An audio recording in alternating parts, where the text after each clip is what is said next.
Vdekja e 42 vjeçarit në duart e policisë shkakton protesta dhe zemërim tek qytetarët në Bologna.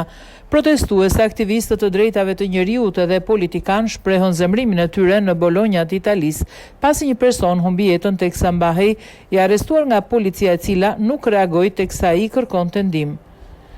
Abderrahim Fakir, një 42 vjeçar nga Maroku që jetonte në Itali, që kur ishte 5 vjeç, vdiq ditën e diel teksa po mbahej me forcë i shtrirë në tokë nga 2 oficer policie. Në një video të publikuar në mediat italiane, Fakir që vuante nga probleme me zemrën dhe azmën, u kërkon disa herë ndihmë oficerëve të cilët qëndrojnë të ulur sipër tij në pritje të ambulancës.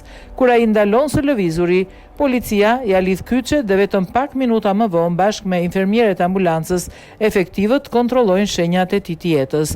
Të thirrur në vendin e ngjarjes nga disa banorë të shqetësuar nga sjellja e çoroditur e Fakir, agjentët i thanë infermierës se 42 vjeçari po kalonte një moment problematikash psikiatrike.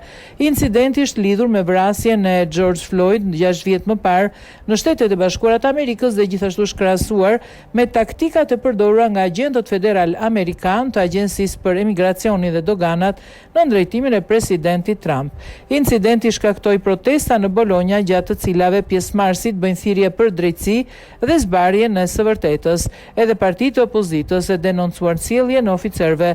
Senatorja Ilaria Gucci, vëllai së cilës vdiq në rrethana të ngjashme në vitin 2009, e quajti vdekjen e Fakir një akt njerëzor, ndërsa zëvendës kryeministri ekstremist Matteo Salvini dhe bashkëpunëtorët e tij dolën në mbrojtje policisë.